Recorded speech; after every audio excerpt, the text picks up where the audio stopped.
ಪ್ರಚಾರ ಮುಗಿದಿದೆ, ಎಲೆಕ್ಷನ್ ಮುಗಿದಿದೆ, ಏನೇನಿದ್ರು ರಿಸಲ್ಟ್ ಮಾತ್ರ ಬಾಕಿ ಇದೆ. ಬಟ್ ಪ್ರಚಾರ ಮತದಾನ ಮುಗಿದ್ರು ಕೂಡ ಟಾಕ್ ವಾರ್ ಅಂತೂ ನಿಲ್ತಾ ಇಲ್ಲ. ರಾಜ್ಯ ರಾಜಕೀಯದಲ್ಲಿ ನಿಲ್ಲದ ವಾಗ್ಯುದ್ಧ.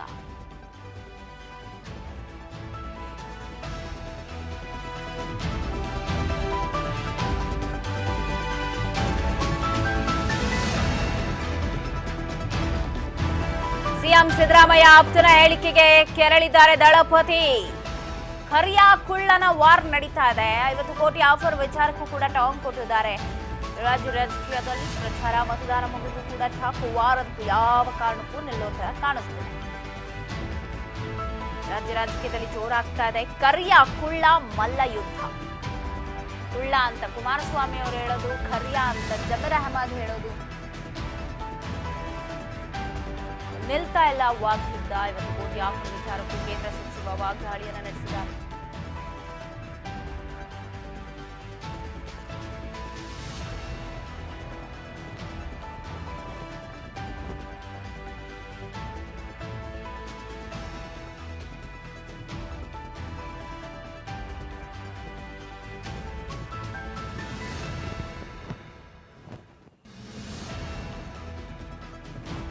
ಐವತ್ತು ಜನರಿಗೆ 50 ಕೋಟಿ ಆಫರ್ ವಿಚಾರಕ್ಕೂ ಎಸ್ಐಟಿ ರಚನೆ ತನಿಖೆ ಮಾಡಲಿ ಅಂತ ಹೇಳಿ ಎಚ್ ಡಿ ಕುಮಾರಸ್ವಾಮಿ ಅವರು ಹೇಳಿದ್ದು. ನಾನು ಜಮೀರ್ಗೆ ಯಾವತ್ತು ಕುಳ್ಳ ಅಂತ ಕರೆದಿಲ್ಲ ಅಂತ ಹೇಳಿದ್ದಾರೆ. ಮೈಸೂರಿನಲ್ಲಿ ಸಚಿವ ಎಚ್ ಡಿ ಕುಮಾರಸ್ವಾಮಿ ಹೇಳಿಕೆಯನ್ನ ಕೊಟ್ಟಿದ್ದು. ವಾಗ್ಯುದ್ಧ ನಿಂತಿಲ್ಲ. ಇವತ್ತು ಚಾಮುಂಡೇಶ್ವರಿಯ ದರ್ಶನವನ್ನ ಮಾಡಿ ಮಾಧ್ಯಮದ ಜೊತೆಗೆ ಮಾತನಾಡಿದ್ದಾರೆ ಎಚ್ ಡಿ ಕುಮಾರಸ್ವಾಮಿ. ಏನೆಲ್ಲ ಹೇಳಿದ್ರು ಹಾಗಾದ್ರೆ ಸರ್ಕಾರ, ಸಿಎಂ ಆಪ್ತನ ವಿರುದ್ಧ ಕೇಳೋಣ ಬನ್ನಿ. ಹಲವಾರು ಮಂತ್ರಿಗಳು ಈ 50 ಕೋಟಿ ಆಫರ್ ಕೊಟ್ಟಿದ್ದಾರೆ ಅಂತಕ್ಕಂಥ ಅವ್ರ ಹೇಳಿಕೆ ಏನಿದೆ, ಅವರು ಈ ರಾಜ್ಯದ ಮುಖ್ಯಮಂತ್ರಿ, ಅವರ ಗಮನಕ್ಕೆ ಬರದೆ ಇದು ಆಗ್ಲಿಕ್ಕೆ ಸಾಧ್ಯ ಇಲ್ಲ. ಇದು ಬಹುಶಃ ಈ ರೀತಿಯ ಹೇಳಿಕೆ ಯಾರೋ ಒಂದು ರೀತಿಯ ಬಫೂನ್ಗಳು ಕೊಡ್ತಕ್ಕಂಥ ಹೇಳಿಕೆ ಆಗಬಾರ್ದು. ಇವತ್ತು 50 ಕೋಟಿ ಅಂತಕ್ಕಂಥ ನಿಖರವಾಗಿ 50 ಜನರಿಗೆ ಅಂತಕ್ಕಂಥ ನಿಖರವಾಗಿ ಹೇಳ್ತಾ ಇದ್ದಾರೆ. ಸರ್ಕಾರ ಅವ್ರ ಕೈನಲ್ಲಿದೆ. ಹಲವಾರು SITಗಳನ್ನು ರಚನೆ ಮಾಡ್ಕೊಂಡಿದ್ದಾರೆ. ಇದು ಒಂದು SIT ರಚನೆ ಮಾಡಕ್ಕೆ ಹೇಳಿ, ತನಿಖೆ ಮಾಡಕ್ಕೆ ಹೇಳಿ. SIT ಬಹುಶಃ ಈ ರಾಜ್ಯದಲ್ಲಿ ಇಷ್ಟೊಂದು SITಗಳ ದಾಖಲೆಯ ರಚನೆ ಬಹುಶಃ ರಾಜ್ಯದ ಇತಿಹಾಸದಲ್ಲ, ದೇಶದ ಇತಿಹಾಸದಲ್ಲೇ ನಡೆದಿಲ್ಲ. ಪ್ರತಿಯೊಂದಕ್ಕೂ SIT. ಅದರಿಂದ ಇದಕ್ಕೂ ಒಂದು SIT ಮಾಡಲಿ. ಇಲ್ಲದೇ ಇದ್ರೆ ಮುಖ್ಯಮಂತ್ರಿಗಳ ಮತ್ತು ಅವರ ಸಚಿವ ಸಂಪುಟದ ಮಂತ್ರಿಗಳ ಹೇಳಿಕೆಯನ್ನ ಜನತೆ ಇವತ್ತು ಇದು ಒಂದು ರೀತಿಯ ಅವರ ನಡವಳಿಕೆಗಳ ಬಗ್ಗೆ ಜನಗಳಲ್ಲಿ ಹಾಸ್ಯಾಸ್ಪದ ಆಗ್ತದೆ. ಈ ರೀತಿ ಹೇಳಿಕೆ ಹಲವಾರು ಮಂತ್ರಿಗಳು ಈ 50 ಕೋಟಿ ಆಫರ್ ಕೊಟ್ಟಿದ್ದಾರೆ ಅಂತಕ್ಕಂಥ ಅವ್ರ ಹೇಳಿಕೆ ಏನಿದೆ, ಅವರು ಈ ರಾಜ್ಯದ ಮುಖ್ಯಮಂತ್ರಿ, ಅವರ ಗಮನಕ್ಕೆ ಬರದೆ ಇದು ಆಗ್ಲಿಕ್ಕೆ ಸಾಧ್ಯ ಇಲ್ಲ. ಇದು ಬಹುಶಃ ಈ ರೀತಿಯ ಹೇಳಿಕೆ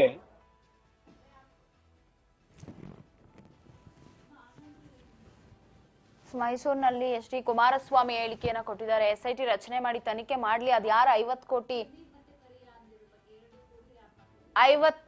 ಕೋಟಿ ಆಫರ್ ಮಾಡಿದ್ದಾರೆ ಅದನ್ನ ನಿಖರವಾಗಿ ಹೇಳಲಿ ಅಂತ ಹೇಳಿ ಕುಮಾರಸ್ವಾಮಿ ಅವರು ಇವತ್ತು ಚಾಮುಂಡೇಶ್ವರಿ ದರ್ಶನ ಆದ ನಂತರ ಮಾಧ್ಯಮದ ಜೊತೆಗೆ ಮಾತನಾಡಿದಾಗ ಹೇಳಿಕೆಯನ್ನ ಕೊಟ್ಟಿದ್ದಾರೆ. SIT ರಚನೆ ಮಾಡ್ಲಿ, ಸತ್ಯಾಸತ್ಯತೆ ಹೊರ ಬೀಳತ್ತೆ ಅಂತ ಹೇಳ್ತಾನೆ. ನಾನು ಯಾವತ್ತೂ ಜಮೀರ್ಗೆ ಕುಳ್ಳ ಅಂತ ಕರೆದಿಲ್ಲ. ಅವರೇ ಅಂತ ದೊಡ್ಡ ಪ್ರಚಾರದಲ್ಲಿ ನನ್ನ ಕರಿಯ ಅಂತ ಕರೆದಿದ್ದಾರೆ. ಬಟ್ ನಾನು ಯಾವತ್ತೂ ಕೂಡ ಕುಳ್ಳ, ಈ ತರದೆಲ್ಲ ಹಂಗ್ಸೋದು, ಈ ರೀತಿ ಎಲ್ಲ ನಾನು ಯಾವತ್ತೂ ಮಾಡಿಲ್ಲ ಅಂತ ಹೇಳಿ ಕುಮಾರಸ್ವಾಮಿ ಅವರು ವಾಗ್ದಾಳಿಯನ್ನೇ ನಡೆಸಿದ್ದಾರೆ. ಮೈಸೂರಿನಲ್ಲಿ ರಿಸಲ್ಟ್ ಬಂದ್ರೂ ನಿಲ್ಲಲ್ಲ ಅನ್ಸುತ್ತೆ. ಇವ್ರದ್ದು ಸರ್ಕಾರ ಬಿದ್ದೋದ್ರೂ ವಾಗ್ಯುದ್ಧ ನಿಲ್ಲಲ್ಲ ಅನ್ಸುತ್ತೆ. ಅಷ್ಟರ ಮಟ್ಟಿಗೆ ನಾನಾ ನೀನಾ ಯುದ್ಧ ನಡೀತಾ ಇದೆ.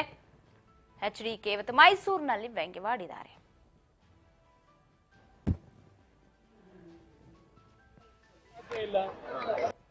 ಹಲವಾರು ಮಂತ್ರಿಗಳು ಈ 50 ಕೋಟಿ ಆಫರ್ ಕೊಟ್ಟಿದ್ದಾರೆ ಅಂತಕ್ಕಂಥ ಅವ್ರ ಹೇಳಿಕೆ ಏನಿದೆ, ಅವರು ಈ ರಾಜ್ಯದ ಮುಖ್ಯಮಂತ್ರಿ, ಅವರ ಗಮನಕ್ಕೆ ಬರದೆ ಇದು ಆಗ್ಲಿಕ್ಕೆ ಸಾಧ್ಯ ಇಲ್ಲ.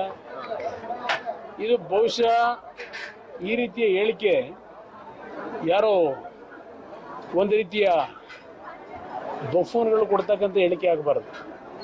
ಇವತ್ತು 50 ಕೋಟಿ ಅಂತಕ್ಕಂಥ ನಿಖರವಾಗಿ 50 ಜನರಿಗೆ ಅಂತಕ್ಕಂಥ ನಿಖರವಾಗಿ ಹೇಳ್ತಾ ಇದ್ದಾರೆ. ಸರ್ಕಾರ ಅವ್ರ ಕೈನಲ್ಲಿದೆ. ಹಲವಾರು SITಗಳನ್ನ ರಚನೆ ಮಾಡ್ಕೊಂಡಿದ್ದಾರೆ. ಇದು ಒಂದು SIT ರಚನೆ ಮಾಡಕ್ಕೆ ಹೇಳಿ, ತನಿಖೆ ಮಾಡಕ್ಕೆ ಹೇಳಿ.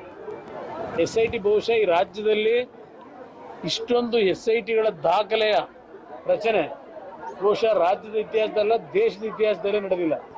ಪ್ರತಿಯೊಂದಕ್ಕೂ SIT.